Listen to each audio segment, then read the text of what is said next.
I'll have to check on that, but... a few days ago, before a significant amount more burnt, it was 1.5 times the size of Wales. I'll get the statistic as of today. This isn't from specifically a reputable source, but it's an image that's been shared a lot and is about right to me. 5.9 million hectares. That's overall? That's in the whole of Australia. Yeah. Yes. But there's an enormous one near us. I'll put the size of the one near us up on the screen. Actually, I best read it now because I won't get to edit this for a while and it'll have changed. Just driving while doing this. So there's a couple that have joined up. There's one that's 21,000 hectares, one that's 2,500 hectares, one that's 67,000 hectares, one that's 82,000 hectares, but the main one we're concerned about is the one that's 303,000 hectares. So they're actually all joined up, basically, and are essentially the same fire. So you can do a bit of maths and work out that the size of it is absolutely enormous. Like even as the bird flies, it'd take an hour or two to drive from one end to the other. And obviously it's a two-dimensional object as far as the map's concerned.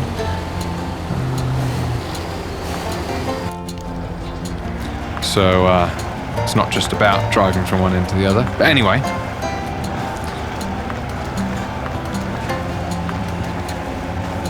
What are you up to, Prang? I'm coming shortly. I'll be at where I don't know if you've taken the 255. I have. You have? Well, I'm driving up to my 255. Have you? Far out, you got there quickly. Yeah. Well, I crossed the river. I mean, you sort of have. I mean, I've got from the garage to the river, log kiosk, so... And lost 2 damage points on that bad crossing. Should we tell them how I gave our car 25 damage points? Yeah, you can. So, one of the things that you're sort of recommended to do... Actually, I'll just refuel myself up quickly. When preparing a house for a fire, if bushfires come through, is to block up the downpipes of the gutters, because if your gutters are full of leaves, which in Australia is not uncommon, the embers. I mean, the main issue with fire is not necessarily. I mean, not the main issue, but an issue with fire is not necessarily just the fire slowly spreading along, but the fire. But the fire's embers. About 11 kilometre. Yeah, an ember can float for 11 kilometres. 7 miles, I guess. Yeah. Yeah. It can float for 11 miles, then sit in a bit of unburnt, sort of like some leaves that have fallen on the ground, ignite that, and ignite a bush. So it can be incredibly dangerous. You start more fires. Yeah, and start an additional fire. They're called spot fires, I believe. I might show a screenshot from my phone of what that can look like. It won't necessarily be a place near us, but... that's right, I was going to fill this up. But yeah, so I was going up there and we were going to try and block up the pipes, and they usually say to fill it with water. We were leaving a bit early, so the water would have probably evaporated, but hey, it's a great idea. I'll just drive forward a bit. But yeah, we were organising stuff, and Prang had gone back inside to start manufacturing a couple of little blockage things, because our drains are a slightly weird size. And I couldn't find anyone to hold the ladder for me to climb down off the roof. And I thought, well, look, I'll just be sensible and really careful, and it should be fine. I mean, I've come down a couple of times with no one holding it, but naturally I'm a fairly cautious person. So I sat down on the... Except when he's driving trucks. Yeah. So I sat down on... It's actually on top of a carport, sort of a light shed that's only got a roof of sort of made of corrugated sort of steel or something. And I sat down on there, and so it's a corrugated roof, and then there's a gutter on the edge of that, and then there's the ladder underneath that.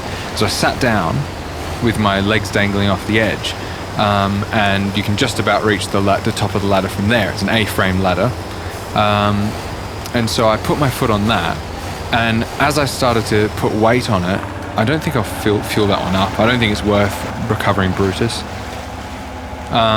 I put my foot on it, and it started to give way and fell backwards, so it was falling underneath the carport, and actually fell against one of our cars and gave it a couple of dents, and I apologized profusely to the car.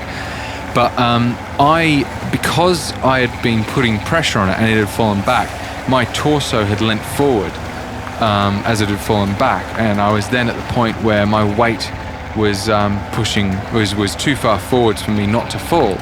And so I was holding into the gutter, my hands in the gutter, and falling forward, so my hands were being pulled out behind my back.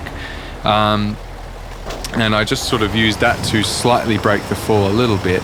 But I went down onto some, well, I'd say grass, but the grass isn't growing very well at the moment, so it's mainly sort of slightly gravelly dirt. I managed to land on all four limbs so that I was able to balance the pressure or the forces against them. So I've not broken anything other than my dignity. But I did manage to get some sort of internal bleedy, bruisey sort of stuff on the inside of my right forearm, and also take some skin off of the wrist. So I have got a photo of that. I'm going to show it in a second, so you've got a little bit of warning. I'm showing it now. It's horrible! And it's gone away, so you can look again if you've closed your eyes. When you did it, did all the blood go psst, psst, psst? No. But that was the other hand a couple of days before, when we'd opened up a Christmas cracker, and there was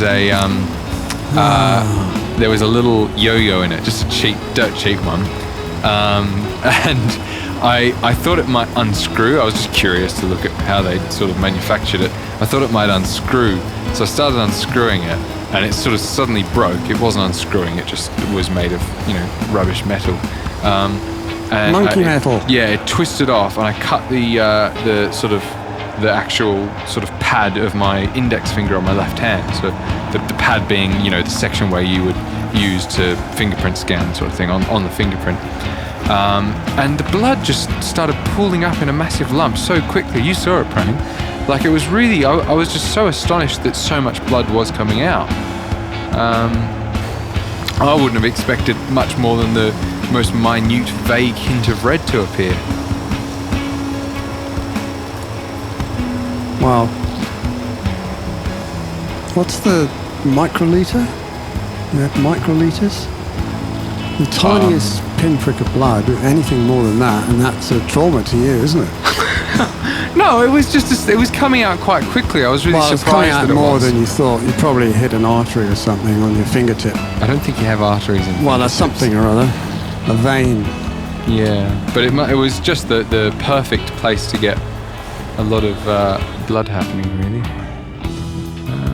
Okay, let's go that way. But yeah, so that was an interesting experience. Yeah. No more crackers for you next year. No, clearly not. Too, well, we didn't used to have them. You're too young for them.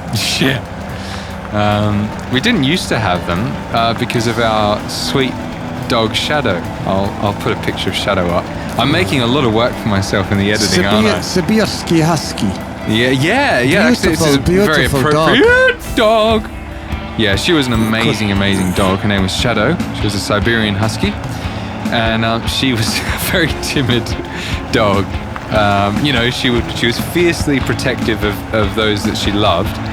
But if she wasn't being protective, she was a total wimp in the sweetest, loveliest way. What do we used to call her? A worry wolf. A worry wolf. Yeah.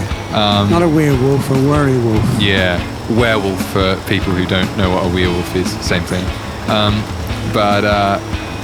So we would have to not have them with her around because she would get very frightened, much like how dogs get frightened of fireworks. Come on. You all right? Thank you. Oh, fantastic. So what you're saying is I may as well have waited up at that garage because I could have got it quicker from that garage than from this garage. I don't know what you're talking about. Well, I'm going back to a garage to get a backpack, and I could have gone to that garage. I know, but I was heading to the other garage because I wasn't expecting you to get there so fast. Okay. I didn't realise that you had garage points on you. I thought you were heading, or maybe no, I don't know.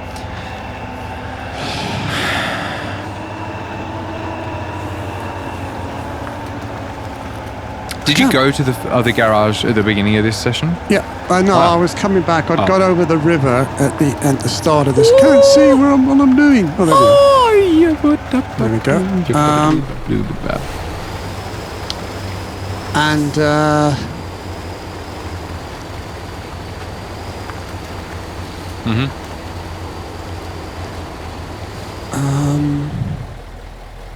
so last session you picked up your stuff at the garage and you'd come over this side of the river. I got all yeah, okay, all the that's stuff about at the consistent. garage. We've travelled at a similar pace then. And yeah. I was just thinking, like, I've been flooring around everywhere. I'm surprised if you got to both garages already.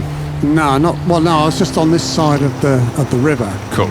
On that beach, but I decided that I turned around, which took me a bit of time.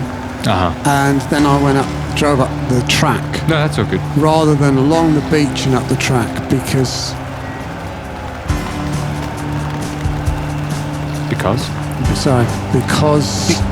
the night. No, because I just thought I'd get bogged down there. No, that's fine. So I could effectively go to the log station now. Yeah. Now, one thing that we want to do that we did last time and we found very effective is one person carrying lots of logs, one person doing fueling and maybe a log trailer. Are we going to do that again? Well, you say that, but we got to load our own logs. So what I've got is I've got a short log truck with a crane. No? Hang on, sorry, I'm just in a bit of a pickle. Okay. Luckily it's not a your zucchini. pickliest of pickle. No, not the pickliest pickle. Yeah. Not the pickliest pickle I've ever been. Jimmy. Okay. Should do. I am a bit sort of squiggled. Squiggled? That's not a word. Zucchinis. We nearly went over the cliff then. That sounded like the beginning of the YMCA.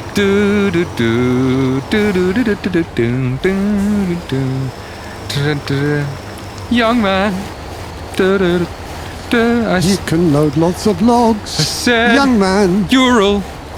It is very good truck. I said, Ural. You can drive very far. It's the URAL truck.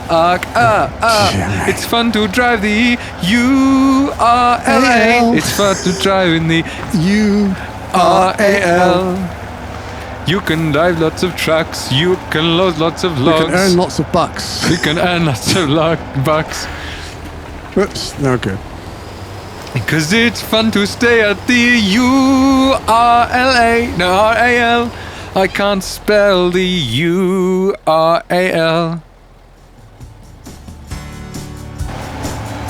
The Soviet village people. Yeah. I don't know what wonderful. village is in Russian. Hang on. No, don't bother. You know what factory is now, don't we? Zavod.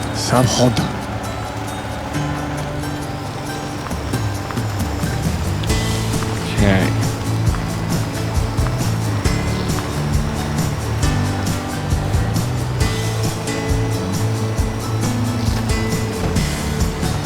Okay, this is the village people in Russian.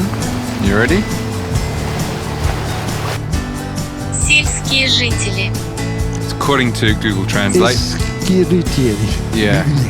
Again, Google Translate's never the best source, so if any of our Russian friends, we know there's a couple of you out there, would like to correct us on that, please do. We would, honestly, we just find language and that kind of thing so fascinating. Yes, it would be good to speak Russian, wouldn't it? Yeah, I think it's a really lovely sounding language. I mean, so many of them are so interesting and lovely sounding, but... okay, so what do you want me to load up with? What do you got? Anything you want. Well, what's your truck? C255. With what on? Anything you want. Oh, at the garage. Well, you can't load anything you want. I mean... Well, anything that I can install on the back. Oh, at the garage. Yeah, I just said that. The garage, not the... Sorry, I'm with you. I'm with you now. I'm driving. And I'm trying to make a decision here. Here I've got a decision. Now, I'm at my C255. And my C25 has got 570 litres in. That's almost 2 tanks. Yeah. Well, I've got to uninstall my fuel cistern, even though it's got 200 litres in it, because if I don't, I can't put any kind of crane on. Just listen to me, because I've got 600 litres on towing. Yep. And I'll probably need to refuel this truck soon to get me to the log station. Should I take it from here? My opinion is that you should take it from the trailer, because then you can dump the trailer somewhere. But whereas maybe I don't want to dump my trailer at the moment. But your C255 is actually in a really good place. Yeah. And also, what I'm thinking That said, my trailer and a spare truck are already there, and you're... Yeah. Okay. So... All right. Well, I mean, I've got another truck with about 300 litres just down the road. There's probably... Yeah, I mean, I can't remember exactly how many litres were in my trailer there, but I'd estimate somewhere up to 1,000. But I want to draw one trailer along, and there might as well be this one now. Why do you want to bring it along? Well, extra fuel, because I'm going to stick three points on the back of mine, and you can take 6 points on yours. Okay, so you want me to be the double logger? You might as well be. Okay. But you're doing the fuel. No, you're doing the... single log. No, you're doing the boat log, because next time we play a Dimitri map. Well, I don't mind being the double. I might take the double the next time round. No, I'm only kidding. I mean, in fact, what we can do is run down to the one by the fuel station, and then I can pick up a bigger fuel tanker. It was just a joke. I'm really happy to do this. Whoops. No, I'm in the wrong truck. Pay attention. I should have fueled up the last bit of me from my fuel trailer before I dumped it. That was silly of me. But you were talking about something. I got a bit confused. But it's not your fault. Just to clarify, it was my mistake. Yes, I was going to say I'm not. Sorry, that came across sounding a bit more like I was blaming you. I'm not available to take responsibility for that. Yeah, no, it's totally my responsibility. My mistake.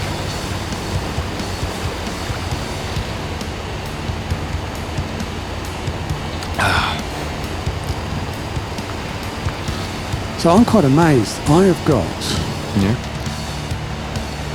all the way up to the garage from the fuel station, and I've still got a quarter tank left. Wow. Clearly you are doing it efficiently. You went via the slightly dangerous crossing? Yeah, and the slightly dangerous crossing was the one that I think you lost, it's quite interesting, you lost 81 points in the B131. Correct. But I lost 2 points in this fella. What's that fella? 6317 or 4317. I don't know. I've lost. It's the Maz. Big greenie. Yes. Okay. But also, you're using the super fuel hungry one. Yeah, I am. Okay. But I mean, it's got the power. I like it. All right. No, as long as you're happy. And as long as the fuel holds out, then we're laughing. I still like the idea of larfing. RSB larfing.